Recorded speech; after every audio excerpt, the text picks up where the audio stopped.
Shah Muhammad II, the proud ruler of the Khwarezmian Empire. He had heard of the brutal power of the Mongols. His own men had witnessed with their own eyes the Mongol assault on Zhongdu, now Beijing, a city of the Jin dynasty. They had seen the 12-meter-high walls shattered and snowy fields turned into piles of innocent bones. But with his dream of becoming a second Alexander the Great, Shah Muhammad II feared nothing, and that in the end was the very reason his empire would be wiped from the world map forever. It all happened in the 13th century. A caravan of 400 people from Mongolia crossed high mountains and sun-scorched deserts, finally reaching the city of Otrar, a rich and well-known Islamic city. Their animals were heavily loaded with precious goods from the distant east. When they arrived, the caravan slowly came to a stop in front of the city's towering walls and finely crafted sandstone buildings. They were brought before the city's governor, Inalchuk.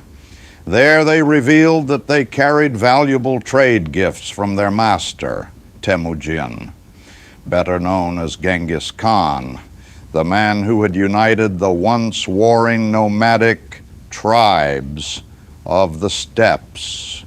News of the caravan quickly reached Shah Muhammad II, but instead of welcoming them, he unexpectedly ordered Inalchuk to arrest and execute the entire caravan, then seize all the goods for profit. Only one man escaped the massacre. He returned to Mongolia to bring the news to Genghis Khan. At once, the Khan sent 3 envoys to Shah Muhammad seeking justice. They arrived at the palace, asked for peace, and demanded that Shah surrender Inalchuk for punishment. But instead of making peace, Shah Muhammad had one of the 3 envoys killed. He shaved the beards of the other 2 and sent them back with their friend's severed head, a grave insult in Mongol culture. Shah was not afraid of war.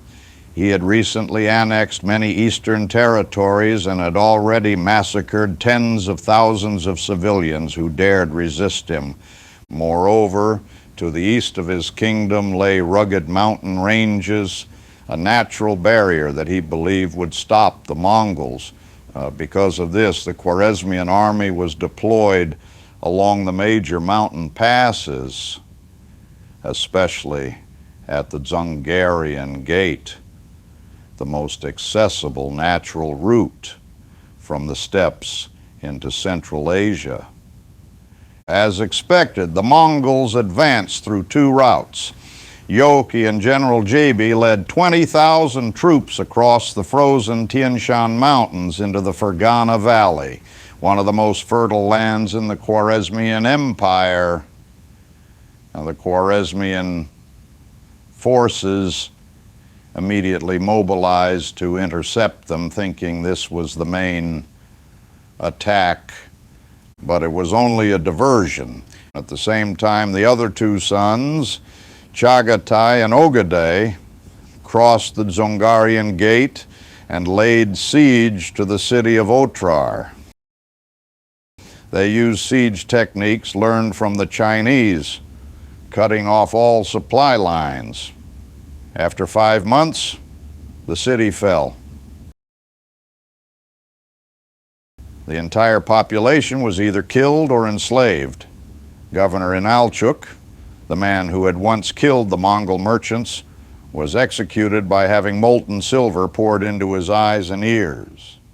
Instead of gathering his forces, Shah Muhammad II remained passive in the face of the Mongols' relentless advance.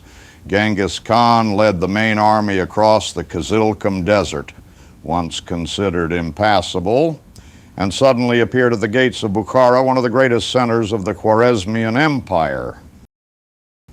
This was also the place where Inalchuk had sold the goods looted from the Mongol caravan. Genghis Khan chose Bukhara as his first major target. He used captured Khwarezmian prisoners as human shields, making the city's defenders afraid to shoot. Just a few days later, the defenders panicked, opened the gates, and rushed out to fight, but they were immediately crushed. Once inside the city, Genghis Khan gathered the people and said, "If you were innocent, God would not have sent me to punish you." The Mongols examined financial records to find those who had bought items from the looted caravan. Anyone who refused to return them was executed. Then civilians were forced to fill the city's moat with the bodies of the dead before siege engines were brought in to break through the final walls. All the defenders were killed. The population was divided into three groups. The wealthy were tortured to reveal their hidden riches.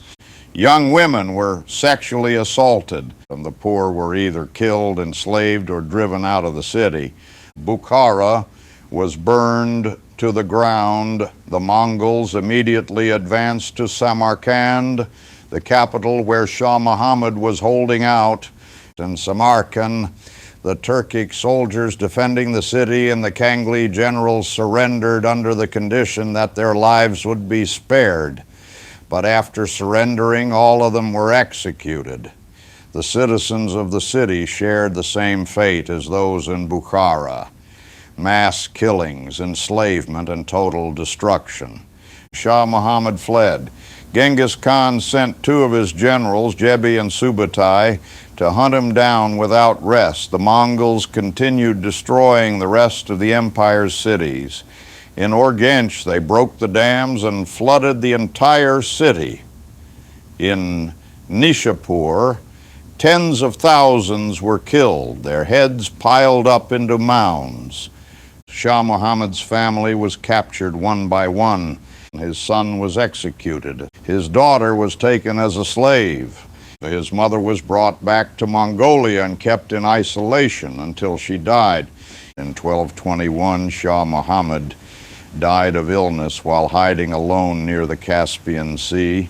After that, his son, Jalal al-Din, continued to resist.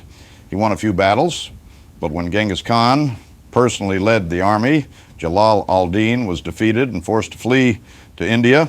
KHWAREZMIAN Empire collapsed completely, and the war did not just end an empire, it marked the beginning of the Mongols' greatest campaign in history, stretching from Persia to Eastern Europe.